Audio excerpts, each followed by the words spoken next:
कि पाखंडी लोग एक मूर्ति कहीं दबाते हैं जमीन में, उसके ऊपर घास बोआते हैं और जब वो घास जम जाती है तो फिर एक दिन निकल के कहेंगे कि रात शिव जी भगवान मेरे सपने में आए थे और वो कह रहे थे मेरा दम घुट रहा, मैं जमीन में दबा हुआ हूँ, मुझे निकालो।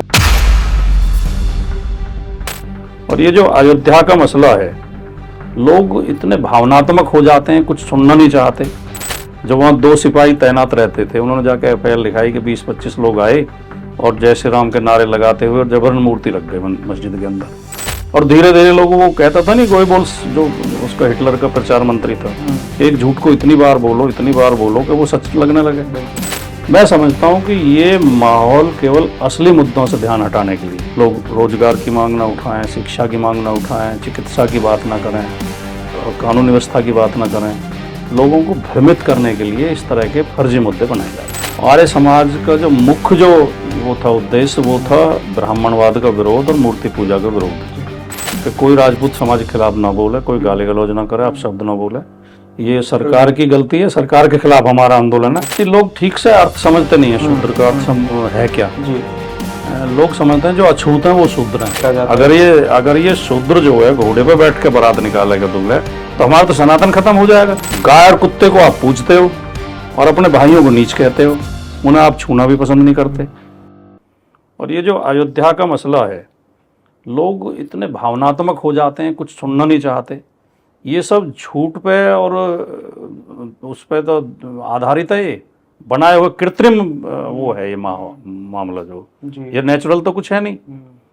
जो उसमें हुआ था 22-23 दिसंबर 1949 की रात को जो मुकदमा दर्ज है आज भी, वो एफआईआर की कॉपी मौजूद है। जब वहाँ 2 सिपाही तैनात रहते थे, उन्होंने जाकर एफआईआर लिखाई कि 20-25 लोग आए और जय श्री राम के नारे लगाते हुए और जबरन मूर्ति रख गए मस्जिद के अंदर। वो मुकदमा दर्ज है बाकायदा, वो सिपाही दोनों हिंदू थे। और उस समय थाने के एसओ पता आप कौन थे? राम दुबे। उनका नाम भी राम था। राम दुबे उस थाने के एसओ थे, कोई मुसलमान तो एसओ था नहीं। सही बात। या कोई तो उसमें एफआईआर दर्ज हुई कि कुछ लोग आए और मूर्ति रख गए। अब उसको कहते हैं कि रामलला प्रकट हुए थे। और धीरे धीरे लोगों को कहता था नहीं, गोएबल्स जो उसका हिटलर का प्रचार मंत्री था, एक झूठ को इतनी बार बोलो कि वो सच लगने लगे। तो लोग ये भूल गए कि जबरदस्ती रखी गई थी मूर्ति, उसमें एफआईआर भी हुई थी, मुकदमा हुआ था कि जी रामलला प्रकट हुए थे। तो ये माहौल बना के लोगों के अंदर उस अंधविश्वास जो कम होता जा रहा था और पाखंड और धार्मिक कट्टरता, उसे पुनर्स्थापित करने का प्रयास लगातार किया जा रहा है। और मैं समझता हूँ कि ये हमारा दुर्भाग्य है कि इसमें काफ़ी हद तक वो कामयाब भी हो रहे हैं। आज आप कोई कायदे की बात करो, ज्ञान विज्ञान की बात करो, सामाजिक न्याय की बात करो, महिलाओं के सम्मान की बात करो, या शूद्रों के सम्मान की, दलित समाज के सम्मान की बात करो, तो सनातन खतरे में पड़ जाता। तुरंत चिल्लाने लगते हैं कि सनातन, तुम तो सनातन विरोधी हो, सनातन खतरे में। और ज़्यादातर लोग समर्थन में भी उनके हम खड़े हो जाते हैं।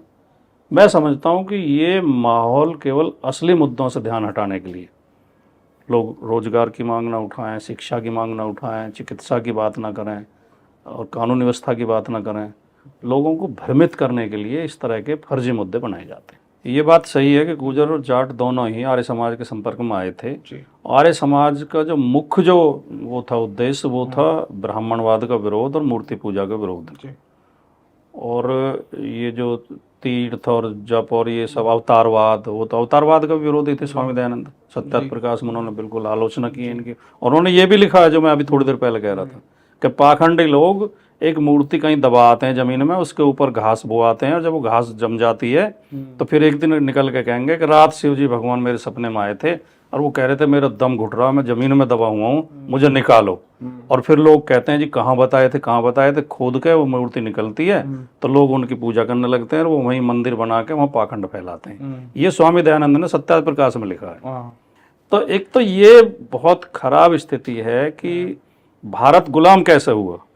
भारत में 500-500 1,000 लोगों को लेकर मतलब गिरोह आए, लुटेरे आए, राजा महाराजा तो आए, चलो बाबर कितनी सेना लेकर आया था, 12,000 की सेना थी उसके पास। और भारत की आबादी कितनी थी उस समय? मैं समझता हूँ 20 करोड़ के करीब तो उस समय भी होगी। 20 या 15 करोड़ तो होगी जरूर। 15 करोड़ लोगों के देश को 12,000 लोगों ने गुलाम बना लिया, उन्हें हरा दिया। क्यों? क्योंकि ये इस देश में एक जो सड़ी हुई व्यवस्था है, जो बहुत खराब परंपरा है कि मुट्ठी भर लोगों का काम है लड़ने का, तुम्हें इससे कोई मतलब नहीं। बुद्धि का काम केवल ये करेंगे, धन का काम ये करेंगे, और बाहुबल का काम ये करेंगे। और बाकी जो 85% लोग या 90% लोग हैं, महिलाएं तो सभी शूद्र मानी जाती हैं, महिलाओं को कोई अधिकार नहीं है, और पुरुषों में भी जो 85% लोगों को नहीं है जी। तो ये जो मुट्ठी भर लोगों के हाथ में रहा, इसी वजह से देश गुलाम हुआ और इसी वजह से देश कमजोर हुआ। जी। तो ये चीज हमारे उन मित्रों को भी समझनी चाहिए जो इस सामाजिक न्याय की लड़ाई को अपने विरोध में समझते हैं। ये उनके विरोध में नहीं है, देश को मजबूत करने की लड़ाई है। जी। अगर हम अभी भी इसी तरह बंटे हुए रहे तो देश फिर दोबारा गुलाम हो सकता है। ये आप कब से महसूस कर रहे हैं कि एक तरीके का ये जो नेगेटिव हिंदुइज्म, हिंदुत्व मैं कहूँगा, हिंदू धर्म तो बुरा नहीं है, लेकिन जो नफरत की विचारधारा है, चाहे वो कोई भी मजहब का हो, ये जो वेस्टर्न यूपी में आपने खास तौर पे देखा हो, चूंकि आप गुर्जर कम्युनिटी से आते हैं, पावरफुल कम्युनिटी है वेस्टर्न यूपी में, राजस्थान में, दिल्ली में, ये कब से आपने महसूस करना शुरू किया? मैं ये देखता हूँ और मैं कई बार ये बात बोलता भी हूँ जब इस तरह की चर्चा होती है कि 1947 में जब देश आज़ाद हुआ तो जो देश की प्रमुख समस्याएं थी, गरीबी तो थी गरीबी, भुखमरी, अशिक्षा, पाखंड और अंधविश्वास, जातिवाद, जातीय भेदभाव और सांप्रदायिकता, ये प्रमुख समस्याएं थी। लोगों में शिक्षा की कमी थी, ज्ञान विज्ञान की कमी थी, प्रगतिशील सोच की कमी थी। लोग धर्म के नाम पर मूर्ख बनाते थे, तरह तरह की कुरीतियाँ थीं, कुपरंपराएं थीं, कुप्रथाएं थीं। तो देश आज़ाद होने के बाद ये इस देश का सौभाग्य हम कह सकते हैं कि पंडित नेहरू जैसा प्रधानमंत्री, प्रगतिशील सोच का व्यक्ति प्रधानमंत्री इस देश का बना। उनकी सोच स्पष्ट थी, वो लोग ज्ञान विज्ञान को बढ़ावा देना चाहते थे, इसलिए नए नए कॉलेज खोले गए, नई नई यूनिवर्सिटियाँ खोली गई और एक ऐसा माहौल बनाया गया और एजुकेशन में भी सिलेबस को ऐसा रूप दिया गया कि लोग अंधविश्वास से उभरें। तो 90 तक आते आते मंद गति से चली, हालांकि प्रक्रिया जितनी तेज़ी से चलनी चाहिए थी उतनी तेज़ी से नहीं चली, लेकिन काफ़ी हद तक सांप्रदायिकता कम हुई, धार्मिक जो वो थी भेदभाव था, भेदभाव और नफरत थी आपस में, वो काफ़ी हद तक कम हुई, जातीय भेदभाव भी कम हुआ, अंधविश्वास और पाखंड भी कम हुए और एक समरसता की तरफ समाज चला और ऐसे कानून भी नए नए बने और कुछ व्यवस्थाएं की गई, जैसे 90 में आके मंडल भी लागू हुआ, तो ये सब चीज़ें चली। लेकिन 90 के बाद ये दौर बदला है और 90 के बाद इसलिए बदला है कि जब 90 में मंडल लागू हुआ तो उसके विरोध में कमंडल को लेकर आया गया। तो ये काफ़ी हद तक उनका ये बात थी कि पूजा पाठ के लिए, मंत्र पढ़ने के लिए, यज्ञ कराने के लिए ब्राह्मण होना जरूरी नहीं है, कोई भी करा सकता जो सीख ले। तो ये स्त्रियों को पढ़ाओ, शिक्षित करो, नारी शिक्षा के समर्थक थे वो, और मूर्ति पूजा के विरोधी, बाल विवाह के बड़े विरोधी। हाँ। तो इन चीज़ों में गुर्जर, जाट और पश्चिमी उत्तर प्रदेश के हमारे लोग काफ़ी हद तक वो प्रगतिशील बने जी। लेकिन अब ये दूसरा दौर जो चला है दोबारा पाखंड को पुनर्स्थापित करने का, तो ये दोनों समाज फिर उसमें घुस गए हैं। और आज मैं ये देखता हूँ कि जो आर्य समाज के बड़े नेता होते थे और आज भी जनेऊ पहनते हैं, अपने आप को आर्य समाजी बताते हैं, वो मंदिर के समर्थन में सारे आर्य समाजी मंदिर के समर्थन में हो गए थे, जबकि स्वामी दयानंद कहते थे कि राम और कृष्ण अवतार नहीं है, वो महापुरुष हैं। तो ये दोबारा स्थापित हुआ है और ये जो पाखंड काफ़ी हद तक कम हुए थे, अब दोबारा 90 से इस दौर में, अब 2023 में हम बैठे हैं, फिर दोबारा से स्थापित हुए। इसका खामियाजा भी तो जाट गुजरों को भुगतना पड़ ही रहा है। सत्ता के रूप में एक आपने कहा कि ओबीसी के नेताओं को, तो डॉक्टर लोहिया ने एक जगह लिखा, कहीं उनका लेख पढ़ रहा था मैं, लाशेबाजी की राजनीति। तो अब सवाल ये है कि कहते हैं कि प्रधानमंत्री भी ओबीसी हैं, ये हमें देखने की जरूरत नहीं है कि वो किस जाति के हैं, किस धर्म के हैं, किस वर्ग के हैं, देखना यह है कि वो किस वर्ग के लिए काम कर रहे हैं। अगर वो ओबीसी हैं तो क्या ओबीसी के लिए कोई काम कर रहे हैं? आज ओबीसी की हालत ये है कि हर भर्ती में उनके साथ बेईमानी हो रही है, उनके हक मारे जा रहे हैं। यही उन नेताओं का जिन्हें बीजेपी ओबीसी नेता कहकर पेश कर रही है, वो काम तो किसी और के लिए कर रहे हैं। तो सवाल ये है कि वो उन्हें ओबीसी नेता हम नहीं कह सकते। पृथ्वीराज चौहान जी के लिए भी एक नैरेटिव कि वो भी गुर्जर थे। पृथ्वीराज चौहान का जगह जगह जो सोमेश्वर उनके पिता थे, उनके लिए गुर्जर सम्राट सोमेश्वर लिखा हुआ है। पृथ्वीराज चौहान के नाना अनंगपाल तंवर थे जो दिल्ली के शासक थे। अनंगपाल तंवर के वंशज आज भी तंवर रहते हैं दिल्ली में, वो सारे गुर्जर हैं और अनंगपुर गांव है उनके नाम से, अनंगपुर गांव में तंवर गुर्जर रहते हैं। तो इसमें तो कोई संदेह नहीं है कि वो गुर्जर थे।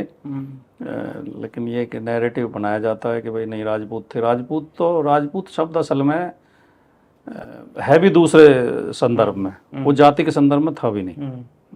लेकिन अब वर्तमान में एक राजपूत नाम की जाति है, तो उसमें हम तो ये कहते हैं कि जातियों के बीच में, मैंने तो जब ये मीरभोज का भी मसला हुआ था तब भी बाकायदा ये वीडियो जारी कर करके और बयानों में और मीटिंगों में भी ये बोला था कि कोई राजपूत समाज के खिलाफ ना बोले, कोई गाली गलौज ना करे, आप शब्द ना बोले। ये सरकार की गलती है, सरकार के खिलाफ हमारा आंदोलन है, समाज के खिलाफ नहीं। बिल्कुल सही बात है। ये लोग ठीक से अर्थ समझते नहीं है शूद्र का अर्थ है क्या जी। लोग समझते हैं जो अछूत हैं वो शूद्र हैं, जबकि अछूत तो हिंदू व्यवस्था में है ही नहीं, वो तो बहिष्कृत समाज है हिंदू से। हिंदू में जो 4 वर्ण हैं, ब्राह्मण, क्षत्रिय, वैश्य और शूद्र।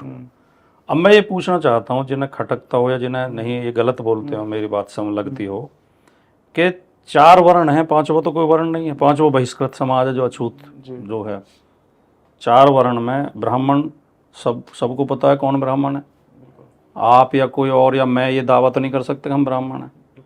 क्षत्रिय का ब्राह्मण जाति भी है और वर्ण भी है और उसकी स्पष्ट पहचान है। क्षत्रिय जाति भी है और वर्ण भी है, उसकी भी स्पष्ट पहचान है। वैश्य जाति भी है और वर्ण भी है, उसकी भी स्पष्ट पहचान है, उसमें कोई विवाद नहीं है। बाकी जो बचे वो सब शूद्र हैं। तो या तो कोई ये कहे कि अगर ये कहता हो कि हम शूद्र नहीं है तो वो ये कहे कि हम हिंदू भी नहीं है, क्योंकि हिंदू में केवल 4 वर्ण हैं। तो आप या तो ब्राह्मण हैं या वैश्य हैं या क्षत्रिय हैं, और अगर ये तीनों नहीं हैं आप तो फिर आप शूद्र हैं। और जो विभाजन था असल में, मैं तो इसे इस दृष्टिकोण से देखता हूँ कि ये श्रमिक वर्ग का विभाजन था। एक तरफ मतलब जो 4 वर्णों की जो व्याख्या की गई है मनुस्मृति में, ब्राह्मण का काम बौद्धिक, पढ़ना लिखना, वेद मंत्र पढ़ाना, यज्ञ कराना और शिक्षा देना, ये काम। वैश्य का काम धन संबंधी, खेती बाड़ी भी उसमें ही आता था वैसे। और इनका जो है क्षत्रियों का काम तलवार चलाना, बाहुबल। तो बाकी जो श्रम करने वाले लोग, जो मेहनतकश लोग थे, मेहनतकश सारे लोग शूद्र हैं। अब उसमें फिर अलग श्रेणियां बनाई गई। जब इन्होंने ये सोचा होगा विभाजन करने वालों ने कि ये तो मेहनतकश तो बहुत ज़्यादा हो गए, तो ये तो इतने ज़्यादा हो जाएंगे कि ये फिर अगर इकट्ठे होकर लड़े हमसे तो इन्हें कैसे बांटें। बोले भाई खेती करने वालों की अलग जाति होगी और पशु पालने वालों की अलग होगी और हाथ के दस्तकारों की अलग होगी। फिर उन्होंने देखा ये ऐसे भी बहुत ज़्यादा हो रहे हैं, तो फिर उसमें विभाजन किया। बोले जो अनाज की खेती करेंगे उनकी अलग जाति, जो फूल सब्जी की करेगा उसकी अलग जाति, जो जोड़ में सिंगाड़े डालेगा उसकी अलग जाति, ठीक है ना। इसी तरह फिर पशु में जो गाय भैंस पालेगा उसकी अलग जाति, जो भेड़ बकरी पालेगा उसकी अलग जाति, मुर्गी सुअर पालेगा उसकी अलग जाति। उसमें भी विभाजन के, दस्तकारों में भी लोहे के दस्तकार की अलग जाति, लकड़ी के दस्तकार की अलग जाति, चमड़े के दस्तकार की अलग जाति, सोने के दस्तकार की अलग जाति। हैं तो दस्तकार ही वो, हाथ के कारीगर हैं। तो इस तरह इन्होंने विभाजन किए। और पशुओं में तो आप ये समझिए कि प्रशांत जी, आपको तो खैर जानकारी है, आपको मैं क्या बताऊं, लेकिन जो दर्शक हैं उनकी जानकारी के लिए मैं बता रहा हूं कि घोड़ा एक जानवर है। घोड़े को जो चारा डालता है उसकी जाति अलग है, घोड़े पे जो खरेरा करेगा उसकी जाति अलग है, घोड़े पे जो जीन रखेगा उसकी जाति अलग है, घोड़े की जो तहनाल लगाएगा पैरों में उसकी जाति अलग है, घोड़े को जो हाँकेगा रथ में उसकी जाति अलग है, और जो घोड़े पे बैठ के लड़ेगा उसकी जाति अलग है। और उसी घोड़े पे जिसे सारे शूद्र पालते हैं, शूद्र उसका चारा पानी करेगा, शूद्र उसको ट्रेनिंग देता है, शूद्र उसकी जीन रखेगा, शूद्र उसकी तहनाल लगाएगा, शूद्र सारे काम करे, फिर वो शूद्र उस पर बैठ के बारात नहीं निकाल सकता। तो ये दुर्भाग्य नहीं है देश का। फिर वो बारात निकालने चलेगा तो लोग आ जाते हैं कि हमारा तो सनातन खतरे में पड़ गया। आज भी पीटा जाता है। अगर ये शूद्र जो है घोड़े पे बैठ के बारात निकालेगा दूल्हे, तो हमारा तो सनातन खत्म हो जाएगा। ये कौन सा धर्म है जो अपने लोगों से नफरत करनी सिखाता है, जो अपने लोगों को गुलाम बनाता है, जो अपने लोगों को नीच कहता है। गाय और कुत्ते को आप पूजते हो और अपने भाइयों को नीच कहते हो, उन्हें आप छूना भी पसंद नहीं करते। तो ये अंधविश्वास है और षड्यंत्र है, और ये लोगों को बहकाया गया, उनके दिमाग में गंदगी घुसाई गई है। ये गंदगी जितनी जल्दी दूर हो जाएगी उतनी जल्दी हमारे देश की समस्याएं हल हो जाएंगी।